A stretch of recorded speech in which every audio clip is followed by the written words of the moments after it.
Very warm welcome to Indian Embassy. First of all, I must applaud Enterprise Ireland for hosting this delegation and bringing such a dynamic team from India to Ireland, and also sparing time for the delegation to come and visit us and have opportunity of this interaction. Friends, this day is also very special for all of us Indians, because this happens to be the 131st birth anniversary of Bharat Ratna Baba Sahib Bhimrao Ambedkar ji. You all know that he was the key architect of the Indian Constitution. He was the chairman of the drafting committee of the Constitution of India. And all of you, including me, we were born after independence, and probably we don't appreciate the enormity of the task that Dr. Ambedkar was interested with. India is so complex, so diverse, mind-boggling plurality of every kind conceivable exists in the country, and it was the genius of leadership and the charisma of the persuasive power of Dr. Ambedkar which enabled India to come up with a constitution. This was not easy, and not many countries, if you look at in our neighborhood, not many countries were successful in having a constitution. And also for such a country like India to evolve consensus on how the country should be run, with so many languages, so many ethnicities, so many religious ways of life, and not even agreement on one single name of the country itself. Think of the amazing plurality that India has to build the consensus which is acceptable to everyone, debating every single word, every single article, every single paragraph, and come up with the constitution. That itself was a great achievement and historic contribution of Ambedkar Sahab, and we as a nation are grateful to him.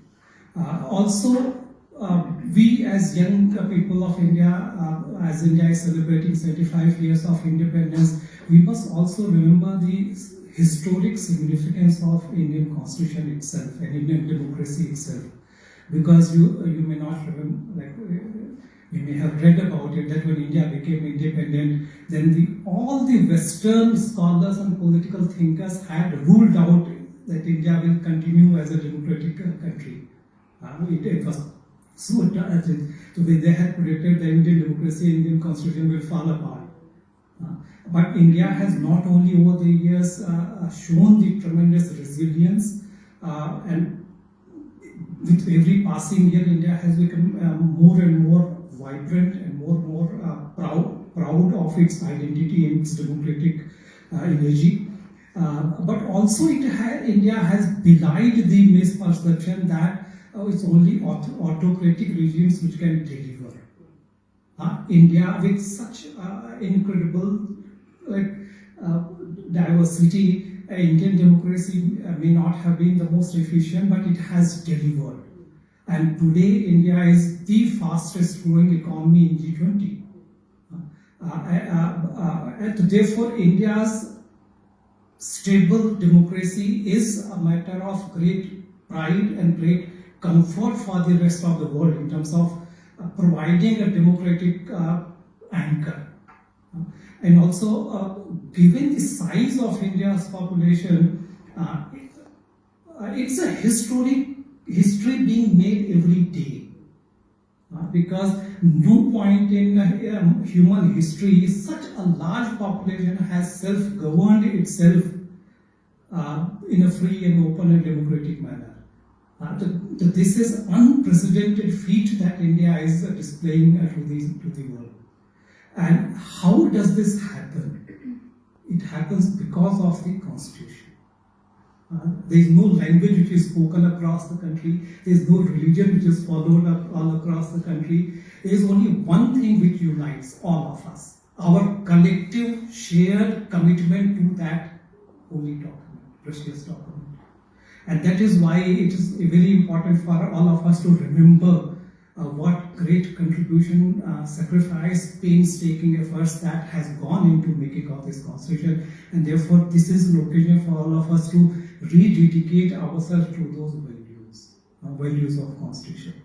Also, because today's delegation coming from India is so many women leaders, so I can also mention that Baba Sahib was far ahead of times in terms of gender equality.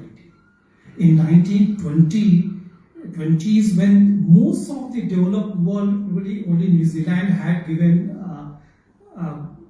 voting rights to women, most of the world was debating whether voting rights should be given to women or not. But Baba Sahib had advocated very staunchly for the gender equality and voting rights given to be given to everyone. To be all owe a lot to him. He was also the first law minister of India. And I'm saying this in some detail because we are very privileged to be in Ireland. Again, to put in perspective, Ireland was one of the countries which influenced the Indian Constitution. And also the Ireland's freedom struggle had inspired our freedom struggle. Similarly, while the Constitution was being drafted, Irish experts were consulted in great detail, and President De Valera himself was very generous in sharing how the Republican written Constitution functions and what are the lessons learned. Ireland developed its Constitution in 1937. It has first-hand experience of implementing and putting into practice the democratic ideals of a newly independent nation. That was extremely valuable to us. We are very grateful.